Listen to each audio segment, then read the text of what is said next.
Hola, everybody. This is Alicia Monet, and I have something to say.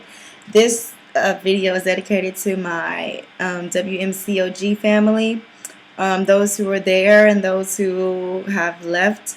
I wanted to go on and continue about leaving and overcoming that feeling of not enough time and the resentment about that, and how to move forward through that. And the reason why is because I'm just now getting to a place where I am comfortable with the fact that I have time to do things. Because when we were inside of the World Mission Society Church of God, well, myself, when I was inside of the World Mission Society Church of God, I remember there being an immense amount of pressure because any day Father was going to come. He was going to come.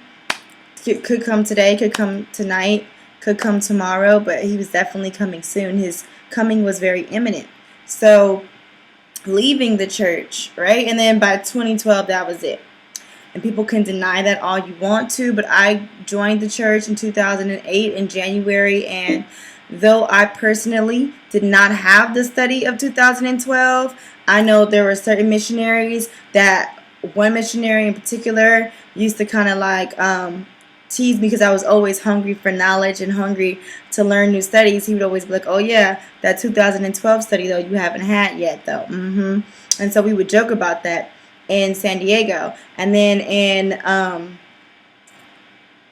in Los Angeles in Reseda, Zion, there was a missionary that actually gave that study to somebody that I knew, and I didn't have that study though. But that is totally beside the point. That has nothing to do what I have to say. The point is that I believe that the world was going to come to an end very soon. Therefore, I didn't have any goals past 5 years. I didn't have any long-term goals. I did before I joined the church, but once I got there, it made me very lax in that I didn't have to plan for my future here on earth, which took a lot of pressure off of me. However, that became a problem once I left the church because I was still on this "we don't have time" kick. So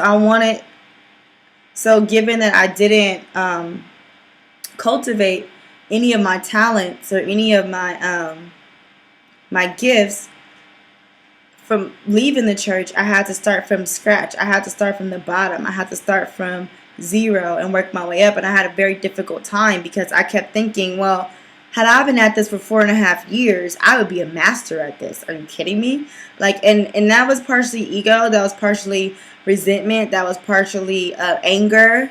That was, I was angry. Like, I could have had my PhD by now. Damn, I'm finna be 30 this year. Like, what am I doing with my life? Oh my gosh. Like, what is going on? I have nothing to show for my life, right? I say that. But then people remind me, honey, you have a house. You have a child. You know what I mean? You got married. You had a husband. I still have a husband. And so, like, you have a lot to show for it. But in my mind, because I know how great my plans were before I joined the church, and I know what I had to be doing before I started having kids, before I even got married, I had this in my mind that I was going to build this empire of mine, and I was going to get my PhD only because, not because I felt that I needed it in order to be successful or proficient at what it is that I intended to do, but because I knew that in America that those credentials and that having a PhD by your name was necessary in order to gain the clout that I needed in order to take me places that I wanted to go, that I desired to go. And that was it. It wasn't because I needed it because, to be successful, because you don't really need a PhD to be successful. However, I had a plan, a very intricate plan before I joined the church. And what's so crazy is while I was there, I slowly forgot about the plan, like literally forgot about the plan. I mean, I wrote it down in my notebooks. I mean, from A down to Z, and then all the in-betweens. If this doesn't work out like this, then I'm going to do it like this. Like, I had it very much planned out, because that's the type of person I was. While I was at the church, I totally, I changed a lot. I didn't have to do those things because the plan changed. I was now following God's will inside of this church, though it didn't always align with my heart. I tried to fit my plan into the World Mission Society Church of God plan, like radio, which I got shut down from that, but also like traveling the world. I always wanted to save the world. I always felt like a superhero, like I was going to save the world. And so then it's like, cool, I have the blueprint to save the world. This is easy, cool.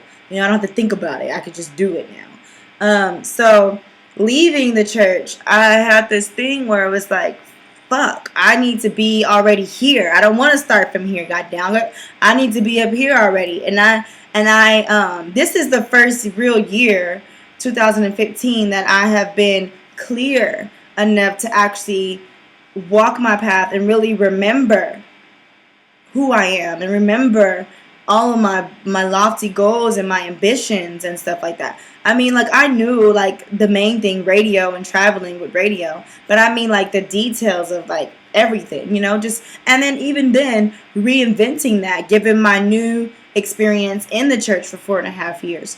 So I had this thing where it's like, I didn't have the patience to do anything. Even at work, I started a job in behavioral therapy. And I'm like, man, I know I got to start from the bottom, but like, I can't get paid $13.50 to do this. This is ridiculous. So I found another job making more money. And I'm like, cool, I can start off at this. Because before I joined the church, or like right around that time, I always made 15 or up with the job. Like, I'm not, and I was settling for $13.50. And I did that because I was like, you got to start from the bottom. I was trying to talk myself. I'm like, this bottom is damn ridiculous. I'll be damned if I'm finna leave my son and go to work making $13.50 an hour.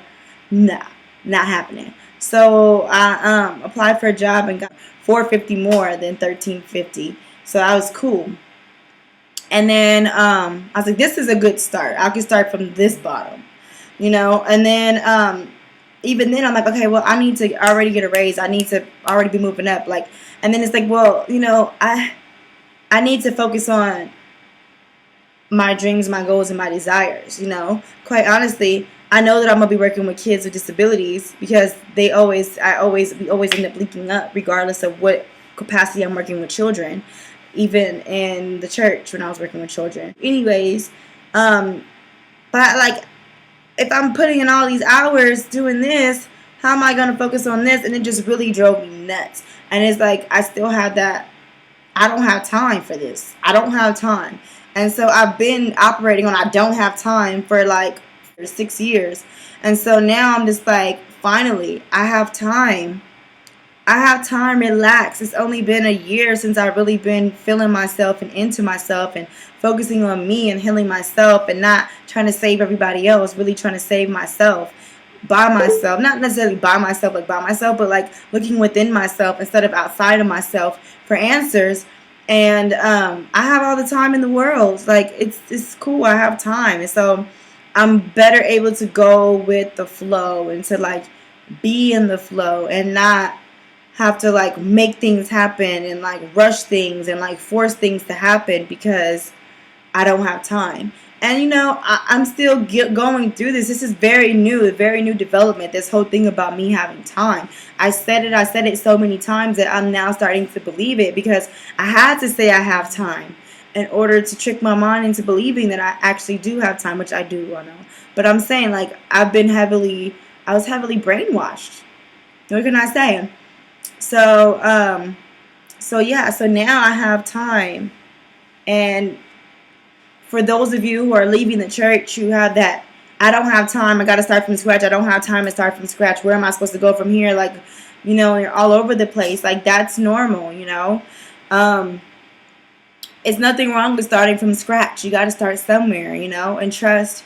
And once you relinquish that whole control of time and how you don't have time, once you get that under control, then, and what I mean by getting it under control is like going with the flow and chilling out. Just relax. And you'll be good, You'll be good. So I just wanted to share that with you, that whole, I don't have time. Oh my God, I'm out of time. Like, I just got to a point. I left the church in 2012. 2013, forget about it. 2013, I was studying and planning out 2014 to get me out of the rut and start my life so I can get to where I really want to go. Because I totally forgot about who I was and like what I was doing and all this besides radio. Because I can never forget that. Because I get paid to talk. You see what I'm saying? Like, I get paid to talk. Because I do. People want to hear what I have to say. So I get paid to talk. So of course radio has always been there. But having time, 2014, because I planned everything out, I still didn't have time. I still was like, okay, I planned this out. I have this month. I got to do this. And I was like, you know what I mean, on this rigid schedule with very inflexible. But I wasn't super inflexible because I said like this. I already wrote it all out. I already set the intention. Like, there's really nothing more I could do now. It just is what it is now at this point.